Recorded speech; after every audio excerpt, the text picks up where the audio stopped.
जो है वो स्टार्ट करते हैं। मुझे याद पड़ रहा है प्रोसेस की 2 एग्जांपल्स हमारे पास हो गई थी। आज एक नई एग्जांपल से बात स्टार्ट करते हैं, लेकिन पहले एक वार्म अप क्वेश्चन हम जो है वो कर लें। जो लास्ट क्लास में हमने बात की थी उसी टाइप का एक सवाल अपने पास और बिल्ड करते हैं। लास्ट टाइम आपने 2 सवाल जो है वो देखे थे, 2 लर्निंग आउटकम जो है वो आपने देखे थे। पहला वाला तो सिर्फ बेस था, पेपर में नहीं आता, अब तक नहीं आया हुआ, मतलब अजीब सी बात है कि कभी प्रोसेस में लॉस ना हो। दूसरा वाला जो आपने देखा उसके अंदर नॉर्मल लॉस एग्जिस्ट करता था। तो उसी बेस पे 2 सवाल सॉल्व करते हैं पहले जल्दी से। एक मैं सॉल्व करवाऊंगा, एक आप सॉल्व करेंगे, देखें आप सेम पेस में हैं, और फिर उसी नॉर्मल लॉस के अंदर हम मजीद नए कॉन्सेप्ट जो है वो ऐड करते जाएंगे। तो अपने पास ये जो रिकॉर्डिंग आपने स्टार्ट की हुई है, इसका लर्निंग आउटकम नोट कर लीजिएगा। रीकैप ऑफ लास्ट क्लास, ये आपके लिए बोल रहा हूं तला, ठीक है? क्लास वाले बच्चे एग्जाम्पल नंबर 3 के लिए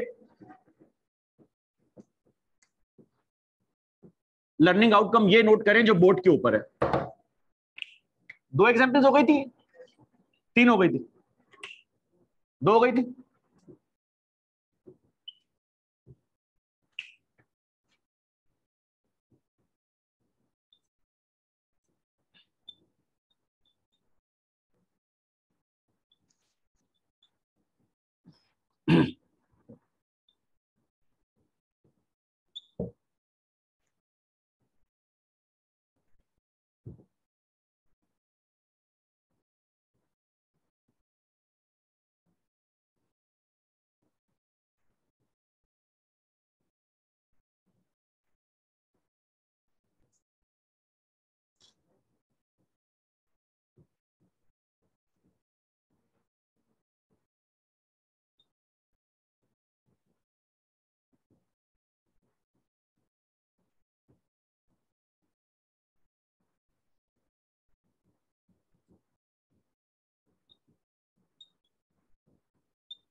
चलें जी सर, जल्दी से जरा क्वेश्चन छाप लें, और छाप लें तो मुझे बता दें, ऑनलाइन वाले चैट बॉक्स के अंदर बता दें। देखें ऑनलाइन भी जरा बच्चे आप लोग एक्टिव रहिएगा। आप अच्छे खासे बच्चे हैं, मैं एकदम से अगर स्पीड से आगे बढ़ जाऊंगा और आप में से किसी एक को याद आया कि मुझे कुछ पूछना था तो बड़ा मसला हो जाएगा। क्वेश्चन छाप लें प्लीज, आपने सॉल्व नहीं करना, सॉल्व मैं ही करूंगा। वही स्टैंडर्ड 4 रिक्वायरमेंट हैं, और ये रिक्वायरमेंट मेरी बिल्डअप की हुई जो है वो नहीं है, ये आपके एग्जामिनर की रिक्वायरमेंट है। बाय द वे, ये नए पास पेपर जब आप देखना स्टार्ट करेंगे, रिसेंट पास पेपर्स, तो आपको एहसास होगा कि रिक्वायरमेंट उसी तरह से ब्रेक हुई हुई है जिस तरह से हमने बोर्ड पे की हुई है। पुराने पास पेपर में तो अल्हम्दुलिल्लाह आई कैप इतनी भी जहमत नहीं करता था। 15 मार्क का सवाल देता था, 18 मार्क का सवाल देता था, 18 मार्क्स का सवाल, और नीचे बोल दिया करता था complete process account with all necessary details, कुछ भी नहीं बताया हुआ। फिर आहिस्ता आहिस्ता उनको फीडबैक मिलना स्टार्ट हुआ, अब तो अल्हम्दुलिल्लाह बहुत अच्छा हो गया आई कैप, और उनको एहसास हुआ कि भाई बच्चे को नहीं पता क्या क्या काम करने हैं। तो फिर उन्होंने कहा अच्छा भाई काम करो, क्वांटिटी स्केड्यूल बना दो 2 मार्क्स का, ईपीयू बना दो 5 मार्क्स का, एंट्रीज पास कर लो 6 मार्क्स की, टी अकाउंट पूरा कर लो 4 मार्क्स का। तोड़ तोड़ के उन्होंने 15-20 मार्क्स मुकम्मल कर दिए। लेकिन काम ये 3-4 ही करने होते हैं। अच्छा, सवाल की नेचर चेंज होगी, सवाल में कॉम्प्लिकेशन आएंगी। अच्छी बात आपके लिए ये है, इसमें कोई चेंज नहीं आ रहा, रिक्वायरमेंट स्टैंडर्ड उसी तरह से बिल्डअप हुई होगी। मैं दोबारा बोल रहा हूं, ये एरिया हैकेबल है आपके लिए। अगर आप प्रॉपर काम करें इसमें 100% मार्क्स भी स्कोर कर सकते हैं। मैंने, लेकिन आपको 100% नहीं हुआ, मैंने कहा आप 80% एफिशिएंसी पे भी आ जाएंगे ना इस टॉपिक में, आपको खुद कॉन्फिडेंस फील हो रहा होगा। तो बहरहाल सवाल छाप लिया हो तो प्लीज मुझे बताएं ताकि फिर इसको आगे बढ़ाएं। हिमशा, उमर, मरियम, माँ, साद, यैया, बेटा क्वेश्चन कॉपी हो गया हो? अदनान, तो चैट बॉक्स के अंदर जरा बता दीजिएगा प्लीज।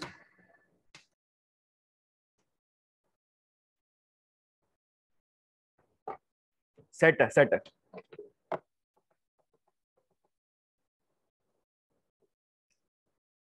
जी भैया सॉल्व करें इसको। अच्छा फर्स्ट थिंग फर्स्ट, आपके सामने कुछ इन्फॉर्मेशन जो है वो दी हुई है। मैंने आपसे कहा था ये इन्फॉर्मेशन टी अकाउंट की फॉर्म में भी हो सकती है, ये इन्फॉर्मेशन इस तरह से भी हो सकती है।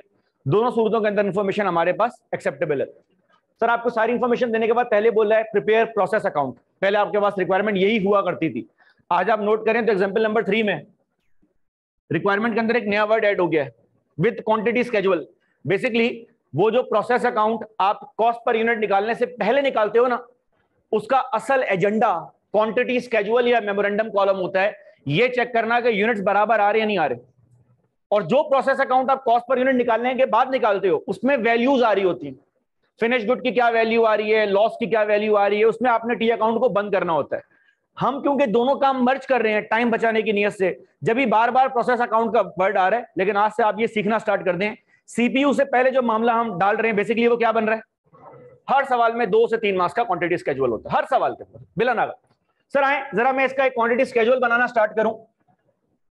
आप में से अगर कोई बच्चा मुझसे ये पूछे सर क्या पेपर के अंदर मैं 2 टी अकाउंट बना सकता हूं, एक टी अकाउंट पहले बना देता हूं जिसमें सिर्फ क्वांटिटी स्केड्यूल हो।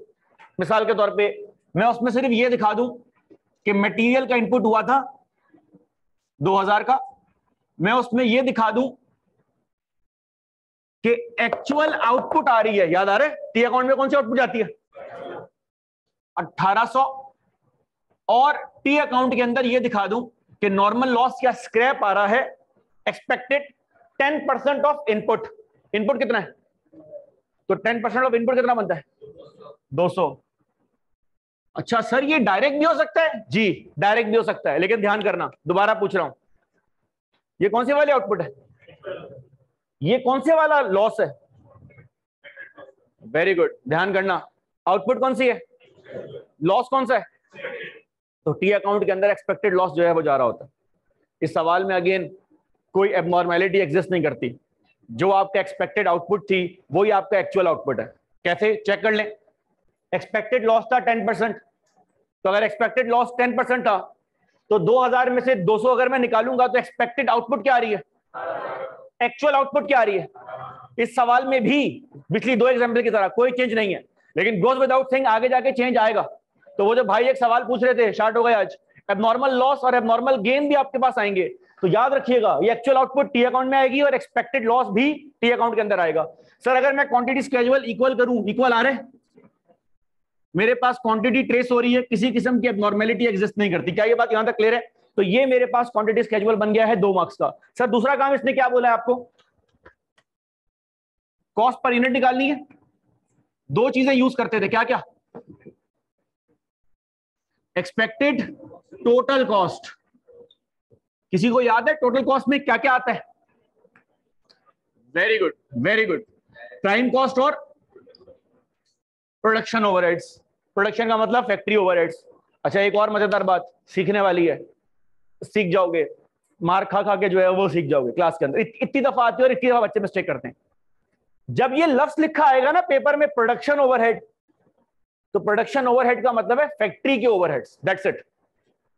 अब अगर मैं आपसे अगला सवाल पूछूं, ये वेरिएबल है कि फिक्स है, अगर एग्जामिनर ने कोई नाम नहीं लिखा, सिर्फ लिखा हुआ है प्रोडक्शन ओवरहेड, इसका मतलब क्या हुआ, वेरिएबल भी शामिल है। और इब्राहिम के पास अगर कोई अपनी शीट लेके जाए आईक्यू की, अकाउंटेंट यहाँ का, और बोले सर ये हमारा सारा एक्सपेंडिचर हुआ है, चाय बिजली पानी एसी सब कुछ मिला मुलू के, तो अगर वो बोले कि हमारे प्रोडक्शन ओवरहेड्स हैं, वेरिएबल है कि फिक्स है, दोनों है।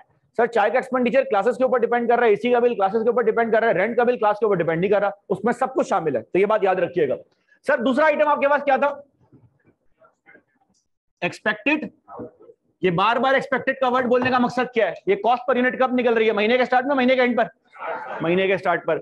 सर एक्सपेक्टेड आउटपुट के लिए एक वर्किंग हमें और करनी है, एक्सपेक्टेड आउटपुट के लिए एक वर्किंग आपने और करनी है, input units minus expected loss या नॉर्मल लॉस। इनपुट कितना है, नॉर्मल लॉस कितना है, 10%, 200, ऐसा ही है। तो एक बात और सुन लें, ये आपके इक्वेशन के अंदर जो 200 यूनिट्स आ रहे हैं, ये एज इट इज उठ के कहां जाएंगे, टी अकाउंट के अंदर। आप डायरेक्ट सवाल से निकाल दें, यहां से निकाल दें, दोबारा बता रहा हूं, आउटपुट कौन सी वाली जा रही है, लॉस कौन सा वाला जा रहा है, expected loss. Sir actual loss नहीं जाएगा, एक्चुअल लॉस जाएगा। इस सवाल में एक्चुअल लॉस और एक्सपेक्टेड लॉस एक ही है। जब आगे जाके कॉम्प्लिकेशन आएगी तो टी अकाउंट उसको खुद ब खुद सेट करना स्टार्ट कर देगा। सर एक्सपेक्टेड आउटपुट मेरे पास आ रही है 1800 और टोटल कॉस्ट मेरे पास आ रही है, मेरे बच्चे जरा बताना ना टोटल कॉस्ट कितनी आ रही है। सर मटेरियल और लेबर मिला के मेरी प्राइम कॉस्ट बन रही है 40,000 रुपए की, और इसमें प्रोडक्शन ओवरहेड ऐड हो रहे हैं 80,000 रुपए के। क्या ये बात यहां तक क्लियर है? तो आज के बाद पेपर में नई चीज हो गई ना। लास्ट क्लास में डायरेक्ट एक्सपेंस आया था एग्जाम्पल नंबर 2 में, इस सवाल में प्रोडक्शन ओवरहेड एग्जामिनर ने ब्रेक कर दिए। किन दो हिस्सों में ब्रेक कर दिए? तो पेपर में ना छोटी मोटी इंफॉर्मेशन का स्टाइल चेंज होता है। बेधक मत जाना भाई ये क्या हो गया, सब कुछ हो सकता है। वो कैसे भी इंफॉर्मेशन को ब्रेक करके आपके पास दे सकता है। अभी हो सकता है सवाल आगे बढ़े, 2 से 3 किस्म के रॉ मटेरियल आपके पास आने स्टार्ट हो जाए, 2 किस्म के लेबर आने स्टार्ट हो जाए। तो ये बातें मैं इसलिए हर सवाल में चेंज कर रहा हूं क्योंकि पेपर में एग्जाम स्किल सेट क्वेश्चन को रीड करना है। मैं हर सवाल की इंफॉर्मेशन ऐसा ऐसा करके चेंज कर रहा हूं ताकि आपको आइडिया होता जाए। तो पेपर में हो सकता है 95% चांस वही है कि वही आए जो हमने बोर्ड पे किया हुआ, लेकिन 5% चांस है कि वो नई इंफॉर्मेशन दे दे। आपने बिदकना नहीं है, कॉन्सेप्ट माइंड में रखने। क्या एक प्रोसेस में 4 रॉ मटेरियल नहीं आ सकते? क्या एक प्रोसेस में 3 किस्म के लेबर नहीं आ सकते? अच्छा आगे मुझे एक बात बताएं, ये दोनों प्रोडक्शन ओवरहेड्स हैं। प्रोडक्शन ओवरहेड 3 चीजों से मिलकर बनता है। किन 3 चीजों से मिलकर बनता है? Indirect material, indirect labour. तो जरा एक बात बताना, लेक्चर अगर तुमने सही से जो है वो लिया हुआ है तो कल को वो बोल दे कि सुपरवाइजर ने काम किया है और सुपरवाइजर को हमने 40,000 रुपए पे किए हैं। तो सुपरवाइजर किस में आता है? Material, labour, expense. एक्सपेंस में सुपरवाइजर इंसान है, बंदा है। सुपरवाइजर किस में आता है? Material, labour, expense. Direct labour, indirect labour. Indirect labour. तो इनडायरेक्ट लेबर का मतलब क्या है? Production overhead. तो कल को अगर वो बोल दे पैकेजिंग एक्सपेंडिचर आ रहा है 20,000 का, सुपरवाइजर की सैलरी आ रही है 40,000, आधी कौम बैठ के बिदक जाएगी ये तो हमने देखा ही नहीं पास पेपर में। अबे क्यों नहीं देखा? तुम्हारे कॉन्सेप्ट ही खराब है। आंखें बंद करके रट्टा मारे जा रहे हो कि प्रोडक्शन ओवरहेड एब्जॉर्ब होते हैं। आंखें बंद कर कर यहां पर ऐड किए जा रहे हो कि मटेरियल आता है, लेबर आता है, ओवरहेड्स आता है। तो अगर आपने वो शुरू की 3 क्लासेस दिल से नहीं ली या आपने ये बेसिक कॉन्सेप्ट याद नहीं रखा तो यार आप में और बीकॉम वाले में ज्यादा फर्क नहीं है। तो कल को अगर वो ये हरकत कर दे, भाई जो हरकत मैंने आपको बताई है ना अभी, ये आज तक हुई नहीं है, ये वो 5% है केस। अगर ये हो जाए तो बिदक नहीं जाना। वही वो बच्चे वाली बात नहीं करना कि सर लास्ट अटेम्प्ट में मार्जिन ऑफ सेफ्टी नेगेटिव कैसे आ सकता है। अबे कंपनी प्रॉफिट में नहीं है यार। आप चीजों को अगर पता होता क्या है, कभी कभार आपकी भी गलती नहीं होती। एक टाइप के सवाल ज्यादा सॉल्व करने के बाद ना लोग ऑटो पायलट पे आना स्टार्ट हो जाते हैं। अगर आप में से किसी को कोडिंग वगैरह का शौक है या हल्की फुल्की उन्होंने मशीन लर्निंग या आर्टिफिशियल इंटेलिजेंस के बारे में रीड किया हुआ, आजकल तो डाटा साइंस के बारे में बात बहुत हो रही है, तो ये एक प्रॉब्लम है जो डाटा साइंटिस्ट को भी फेस करनी पड़ती है। जब वो अपना एल्गोरिथम बिल्ड कर रहे होते हैं ना, तो वो अपने एल्गोरिथम को रियल लाइफ वैल्यूज के ऊपर टेस्ट कर रहे होते हैं। तो होता यह है कि सॉफ्टवेयर एक जैसी वैल्यूज बार बार देख देख कर उसके अंदर एक प्रॉब्लम आ जाता है। घर जाके सर्च कीजिएगा, आपको बड़ा मजा आएगा, ओवरफिटिंग। और इस पर बाकायदा आपने शायद कभी वीडियो भी देखी हो। वो एक वीडियो में देख रहा था कि वो टेस्ला मोटर्स की जो गाड़ी है ऑटो ड्राइव है, पता है आपको, सेल्फ ड्राइविंग है। तो अब जाहिर सी बात है वो जो सेल्फ ड्राइविंग एल्गोरिथम है उसको ट्रेन किया हुआ है इतनी सारी गाड़ियों और इतने सारे रोड के ऊपर। तो किसी पाकिस्तानी ने उस पर मीम बना के जो है वो कुछ दिनों पहले शेयर की हुई थी, मैं फेसबुक पर जो है वो देख रहा था कि टेस्ला वालों ने अपना एल्गोरिथम बिल्ड किया था गाड़ियों के लिए। गधा गाड़ी सिलेबस से बाहर आ गई, तो सामने दिखाया कि वो एक बग्गी जा रही है घोड़े के साथ, और टेस्ला मोटर का जो सिस्टम है, वो जो स्क्रीन आ रही है ड्राइवर के पास, उस पर कभी डिग्गी बनी आ रही है, कभी गाड़ी बनी आ रही है। मतलब वो एल्गोरिथम पहचान नहीं पा रहा कि भाई ये जो है वो गाड़ी नहीं है। अब जाहिर सी बात है अगर वो टेस्ला मोटर को आपने ट्रेन किया हुआ यूएस के अंदर, आप जो है वो कराची में ले आए, तो एक तरफ से रिक्शा आ रहा है, एक तरफ से घोड़ा भागते हुए आ रहा है, तो अगर डिफरेंट टाइप के आइटम आपके पास आ रहे हैं तो गाड़ी हो सकता है पहचान ना पाए, ओवरफिटिंग हो गई है। एल्गोरिथम ने एक ही चीज बहुत सीख ली, आपके साथ भी यही होता है। एक टाइप के सवाल बहुत करके ना हम ऑटोमेटिकली वो माइंड बना लेते हैं। पहली क्लास वाली बात अगर आपको हो जाती, बचपन से जब जब स्कूल की बुक पढ़ी ना, जब जब पढ़ा नर्स तब तब खातून देखी, तो 6 साल बुक्स में ये पढ़ने के बाद क्या हुआ, दिमाग में ये बैठ गया नर्स का मतलब होता है औरत। नर्स का मतलब औरत नहीं है, नर्स ऑक्यूपेशन है। दाढ़ी वाला आदमी भी हो सकता है नर्स। तुम्हारा जो है वो नसीब है, कल को तुम्हें ये नर्स मिल गया तो तुम्हारी जो है वो किस्मत है। तो याद रखें, ओवरफिटिंग नहीं करना, ध्यान करना ओवरहेड्स के अंदर क्या क्या आता है, बेसिक बात आपको मालूम होनी चाहिए। मैं जब भी बार बार आपसे जानबूझ के ये बेसिक सवाल पूछ रहा होता हूँ, आप बोलते होंगे यार ये बार बार क्यों पूछ रहा है, क्योंकि लोग इसी बेसिक के अंदर मिस्टेक करते हैं। तो आए इसको जरा आगे बढ़ाएं मेरे बच्चे। 1,20,000 divide by 1800 per unit cost क्या आ रही है? 66 पॉइंट। अच्छा, ये बहुत सारी रिकरिंग आपके पास आ रही होंगी वैल्यू, ऐसा ही है? अच्छा जरा मुझे बात बताइएगा, क्या नाम आपका? हुजैफा भाई, आपके सवाल का जवाब आपको दोबारा दे रहा हूं। हुजैफा, टोटल खर्चा मेरा कितना बैठ रहा है सब कुछ मिला मुलू के? 1,20,000। मैंने 1,20,000 को 2,000 से डिवाइड करने के बाद 1,800 से डिवाइड किया। अगर मैं इसको 2,000 से डिवाइड करता तो क्या होता? मेरी कॉस्ट पर यूनिट कम आ रही होती। लेकिन मैंने इसको 1,800 से क्यों डिवाइड किया? क्योंकि मेरे पास बेचने के लिए कितना माल पड़ा हुआ है? एग्जाम्पल याद है, बकरा लेकर आए थे 40 किलो का, 20,000 का बकरा था। लेकिन जब तुमने बकरा काटा तो 40 किलो कटने के बाद 25 किलो आया, 20 किलो आया। सेम एग्जाम्पल तो नहीं यूज कर रहा मैं, 20 किलो आया। तो तुम वो बकरे की कॉस्ट 40 किलो पे डिवाइड करोगे 20 किलो पे। इसका मतलब ये हुआ कि ये जो 66 रुपीज की कॉस्ट आ रही है, इसमें वो पैसे भी शामिल हैं जो 200 किलो का लॉस है। तो आज अपने पास, क्योंकि आप तीसरी एग्जाम्पल कर रहे हैं और ये आपको मैंने करवाई है, इस एग्जाम्पल के बाद आपने एक जुमला अपने पास नोट करना है। These are the observation points. ये हमारे पास पीडीएफ की फॉर्म में हैं हर टॉपिक के, जो क्लास के अंदर लिखवाते हैं। किसी एक बच्चे ने हमें जमा करके दे दिए थे, मैं आपके साथ शेयर कर दूंगा। लेकिन अफसोस की बात होगी अगर आपको वो यूज करने पड़े। कॉस्टिंग के पेपर में आखिरी की रात, आखिरी के एक दिन आप क्वेश्चन रिवाइज नहीं कर सकते। सॉल्व करने बैठोगे तो 2 सवाल आपके सॉल्व होंगे, तो आपने सारे कॉन्सेप्ट जमा करने। तो ये सारे कॉन्सेप्ट ना मैं क्लास के बीच में लिखवाता रहता हूँ। रेक्टेंगुलर बॉक्स में डब्बे की फॉर्म में जो है वो सेव कर लो। ये सवाल अभी आपने छापना है, पूरा नहीं हुआ। इस सवाल की जगह छोड़ के ना नीचे जाके अपने पास एक जुमला नोट करो, और ये जुमला बहुत दफा आएगा। ऑब्जर्वेशन पॉइंट नोट करो।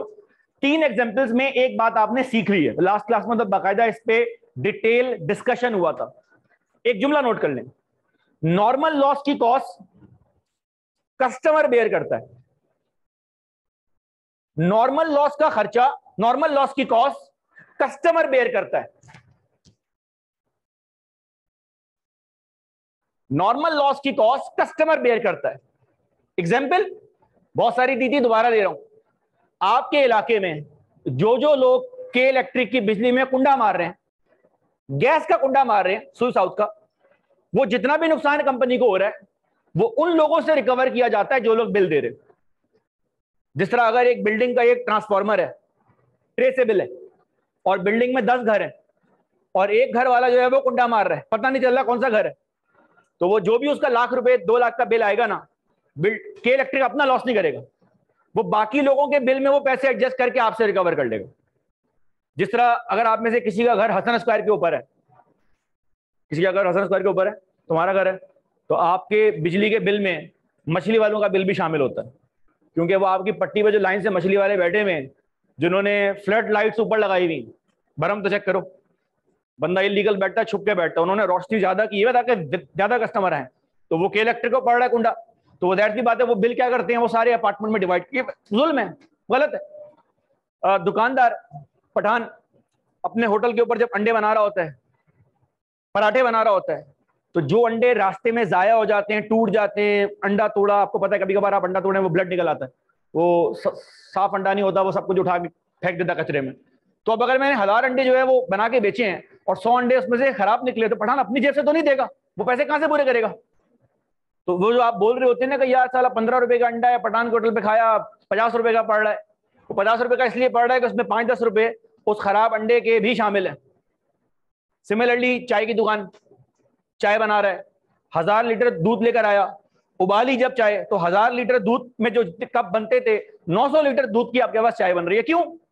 एवोपरेट हो गई। तो 1 लीटर दूध का रेट पता है 180 रुपए, तो 100 लीटर कितने का हो गया? 18,000। वो अपनी जेब से देगा? नहीं। आप जो चाय का कप पी रहे हैं ना 50 रुपए का, उसमें वो जो दूध उबल के बाहर निकल गया उसकी भी कॉस्ट शामिल है। और आखिरी एग्जाम्पल, आपके सफों में अगर कोई ऐसा बच्चा हो जिसने किसी वजह से आईक्यू की फीस नहीं दी, पैसे नहीं है वो और बात है, पता है और बात है, खामोशी से पढ़ा शार्ट हो गया, पता ही नहीं चला। होते हैं बच्चे और बाद में आके बता रहे होते हैं खुशी से, सर यार पूरा तचन पढ़ लिया, पैसे नहीं लिए। सीफेप में भी होते हैं। अगर आप बोले कैफ वाला तो चलो है गरीब बेचारे का, बाद नौकरी नहीं है, सीफेप वाला भी करता है, तो उसके पैसे किससे रिकवर हो रहे हैं? उसके भाई अगर नॉर्मल लॉस कस्टमर से रिकवर, आपने क्या लिखा अपने पास? नॉर्मल लॉस की कॉस्ट कस्टमर बेयर करता है। नॉर्मल, दूसरा जुमला भी नोट कर लें, नॉर्मल लॉस की कॉस्ट, टेक्निकल वर्ड्स भी नोट कर लें, नॉर्मल लॉस की कॉस्ट फिनिश गुड्स में ट्रांसफर की जाती है। ये बहुत काम का जुमला है, मल्टीपल टाइम्स आएगा, एंड तक आता रहेगा। उमर फरीद, उसामा, वैस, शहीर, फैज मोहम्मद शाह, फैज तुम्हारा नाम रोज चेंज हो रहा है यार, मरियम, मास, बेटा किसी किस्म का सवाल ऑनलाइन वालों, ये बात क्लियर होती है?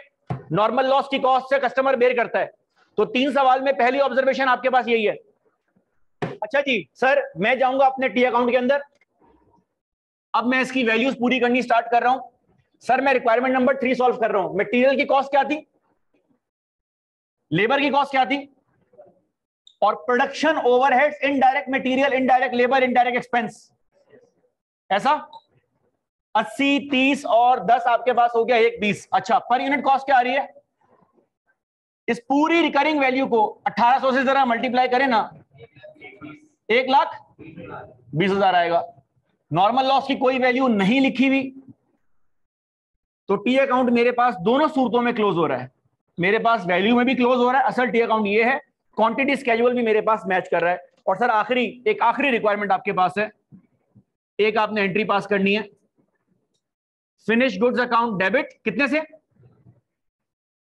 किसके अगेंस्ट? WIP अकाउंट या process account, 1,20,000। Sir normal loss की सेकंड एंट्री क्या होगी? कुछ भी नहीं होगी, क्योंकि सर एंट्री यूनिट्स की पास नहीं होती है, एंट्री वैल्यू की पास होती है। अगर वैल्यू है नहीं तो ये नॉर्मल लॉस भाप बन के उड़ रहा है, ये रिकॉर्ड नहीं किया जाएगा। 3 सवालों में नॉर्मल लॉस भाप बन के उड़ रहा है, हर दफा भाप बन के नहीं उड़ेगा, तो केस टू केस सवाल चेंज होगा। जल्दी से पूरा का पूरी कहानी छाप लें, जब छाप लें तो मुझे बताएं, मैं इनफैक्ट छाप के लें, मैं एग्जाम्पल नंबर 4 पे आना स्टार्ट कर देता हूं। चलें आप पहले कर लें, फिर एक साथ स्टार्ट करते हैं। एग्जाम्पल 4 आपने करनी है।